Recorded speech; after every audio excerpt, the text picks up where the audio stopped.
Mais nous, tout ce qu'on parle, c'est manger. C'est manger. C'est pas ça seulement. Hein.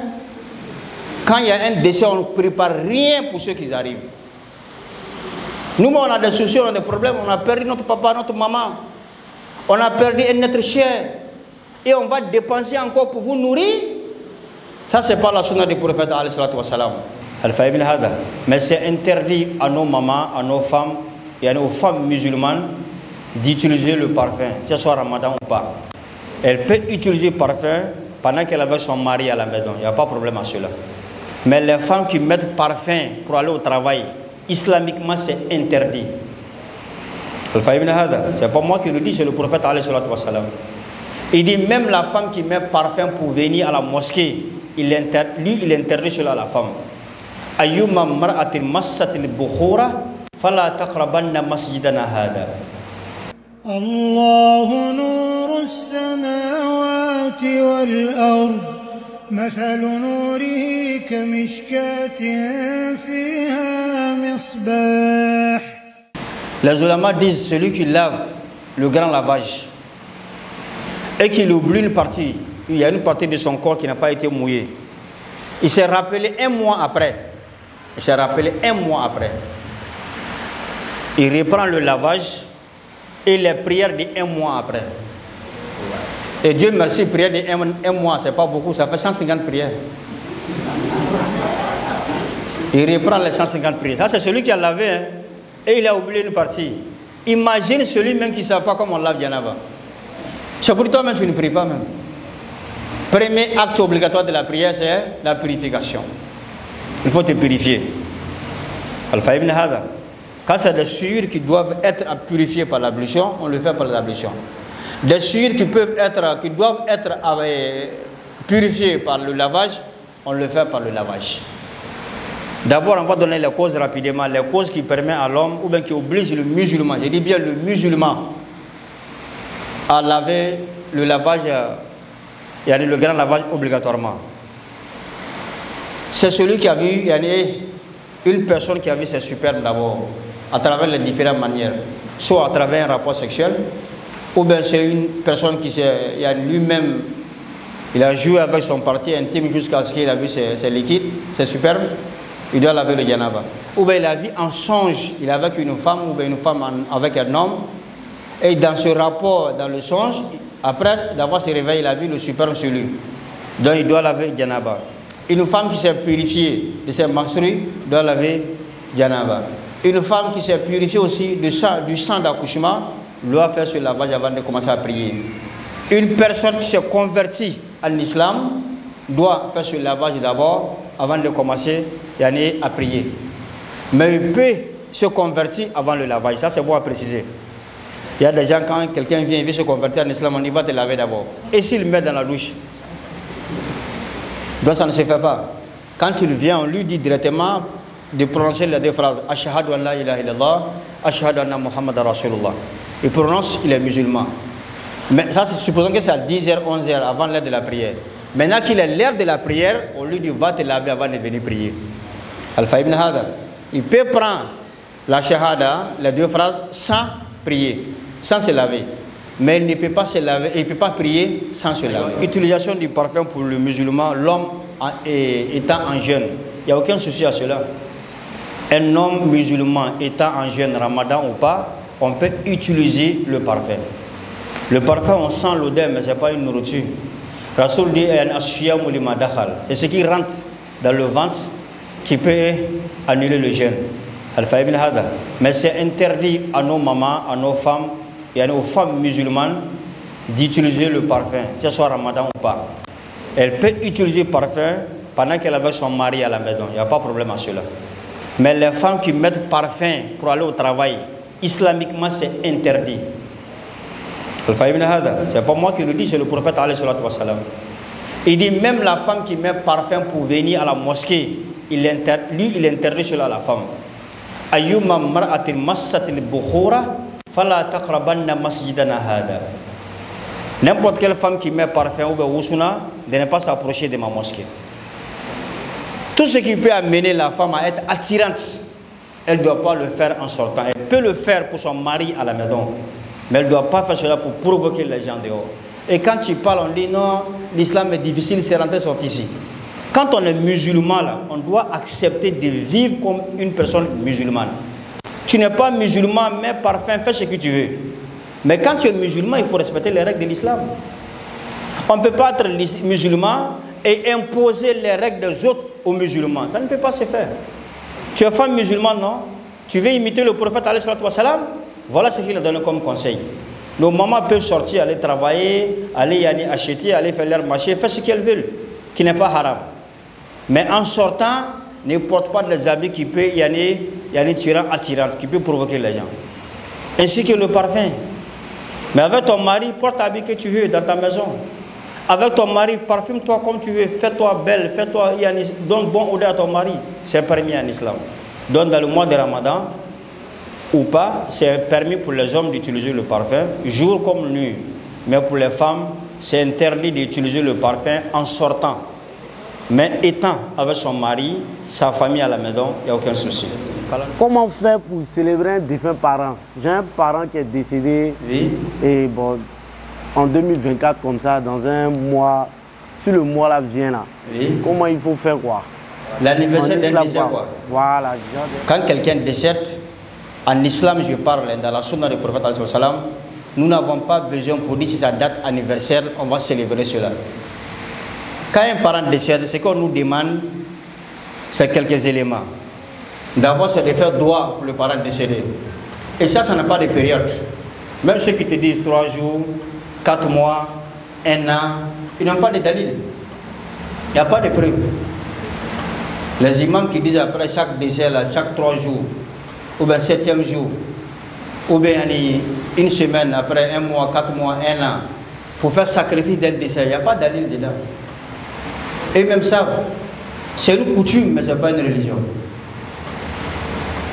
Ceux qui le font, ils le font en tant que coutume, mais ils ne le font pas en tant que religion. Parce que la religion, c'est pour dire que le prophète a fait, voilà les preuves. Et ça, le prophète n'a jamais fait. On dit de faire droit pour le défunt. Et ce doigt, même en marchant, tu te rappelles de ton papa, tu dis Rabbi ghafir lahu wa Allahumma ghafir lahu warhamhu. Ou bien Rabbi ghafirli wa liwalidayya warhamhuma kama rabbayani saghiran. Tu es au volant, tu te rappelles de ton papa, ta maman qui est morte, fais doigt.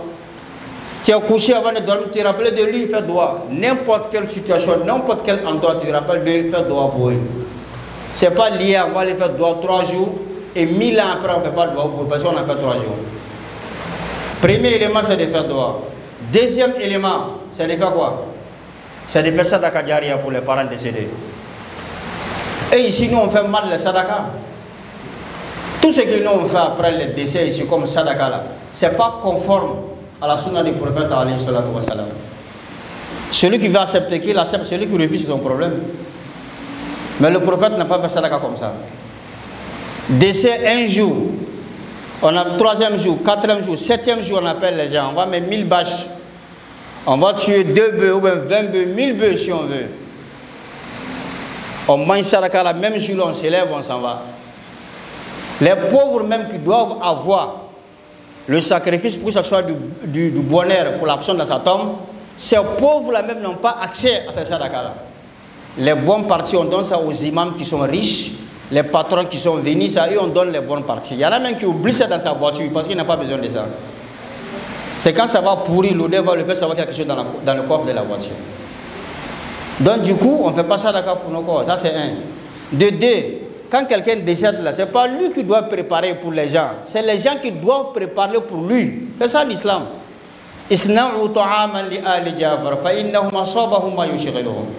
Quand Ja'far est décédé, Rasoul dit aux Médinois, préparez pour envoyer à la famille de Ja'far. Ils sont endeuillés. Contribuer à leur douleur, à leur deuil. Mais aujourd'hui, quand tu payes un parent, tu oublies même le corps. Ton souci le plus ardent, c'est quoi? Comment je vais nourrir ceux qui sont venus à l'enterrement? On va prendre crédit, il crédit, B crédit, tout crédit, basse crédit. On est endeuillé, on va s'appauvrir, endetté encore. Ça, ce n'est pas l'islam. L'islam est trop généreux pour ça. Mais pourquoi on veut forcément faire quelque chose dans leur fête? En islam, c'est interdit. Tu peux faire du bien à ton patron, à ton ami, à ton voisin non musulman, n'importe quel moment, sauf à l'occasion de leur fête. Ne te mêle pas de ça. Al-Fa ibn Hada. Quand on est musulman, comme je l'ai dit, on doit vivre selon les règles de l'islam. Ah, pourquoi quand c'est nos fêtes, ils nous donnent, mais quand c'est pour nous, nous, on ne doit pas les donner. Nous, dans nos fêtes, là, nous, on n'a pas dit Allah à un enfant. Nous, on ne célèbre pas fête d'enfant de Dieu, naissance de l'enfant de Dieu. Nous, on ne célèbre pas fête de fétiche. Nous avons nos fêtes à l'islam. Donc, si on célèbre pour nous, que tu nous félicites, on accepte les félicitations. Une personne qui a une course aux environs de 16 heures comme ça, est-ce qu'elle peut prier avant l'heure de la prière, avant de sortir? Bon, ce que vous appelez avant l'heure, souvent en islam, ce n'est pas avant l'heure. Al-Fa ibn Hada. On va expliquer avant l'heure en islam.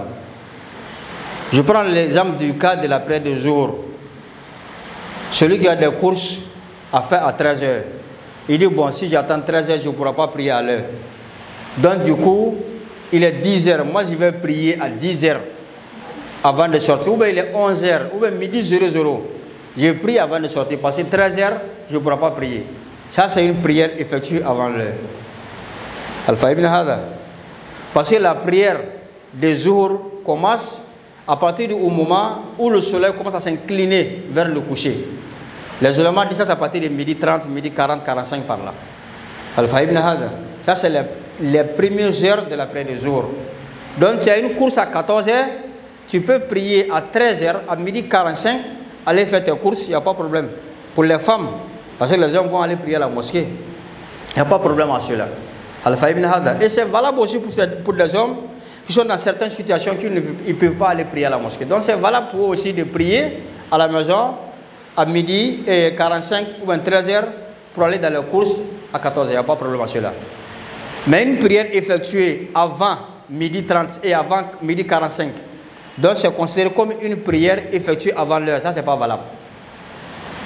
Mais celui qui dit, bon, nous on prie à 14 heures, notre mosquée, par exemple, une mosquée qui prie à 14 heures, nous ici on prie à 13h15. Et ceux qui prient à 14 heures, la personne dit, bon, comme la mosquée n'a pas encore commencé à prier, moi à 13 heures, je vais prier et aller faire mes courses pour ne pas rater la prière, étant dans les courses. Il n'y a aucun souci à cela. Parce qu'à 13 heures, on peut prier jour. À 13 heures, on peut prier jour. Ceux qui prient midi 45, c'est la première heure. 13 heures, c'est la première heure. À 14 heures, c'est l'un des heures de la prière aussi. On peut prier jour même à 15 heures. Même à 15 heures, on peut prier jour. Mais ça, c'est les dernières heures de la prière des jours. L'équivalent entre 13 heures et 16 heures, il y a au moins 3 heures, 4 heures pour la prière des jours. Al-Fa ibn Hada. Donc, c'est un temps qui est large. On appelle ça waqtun wasi' ou muwassa. Donc, s'il prie, il y a à partir du moment où le soleil s'incline, la prière est valable. Mais si c'est par exemple la prière de Maghrib, on ne prie pas Maghrib avant le coucher du soleil.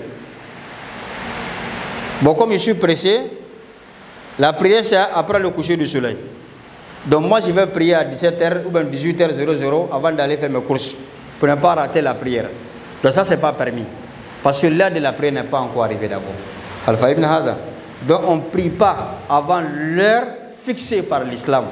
Mais on peut prier avant l'heure fixée par les mosquées. Est-ce que tu me fais comprendre? L'islam dit on ne prie pas avant que le soleil ne s'incline vers le coucher jour et asr.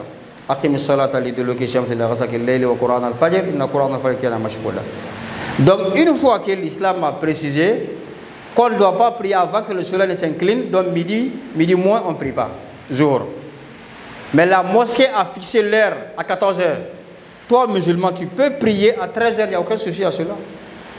C'est pourquoi ceux qui prient à midi 45, à midi 30, à 14 heures, nous sommes tous dans le bon moment de la prière de Zuhur. Mais la meilleure prière, c'est ce qui a été effectué à la première heure de la prière. C'est le prophète qui l'a dit, alayhi salatu wa salam. On lui a demandé, Ayyu amalin afdal ya Rasul. Il dit, as-salatu fi awwali waqtiha. Quelle est l'œuvre le plus plaisant à Allah subhanahu wa ta'ala? Rasul dit une prière effectuée à son premier temps, à son premier heure. Donc, s'il est l'heure, on peut prier avant de partir, même si la mosquée n'a pas prié. Mais si l'heure de la prière n'est pas arrivée, On ne peut pas prier avant l'heure de la prière. الله نور السماوات والأرض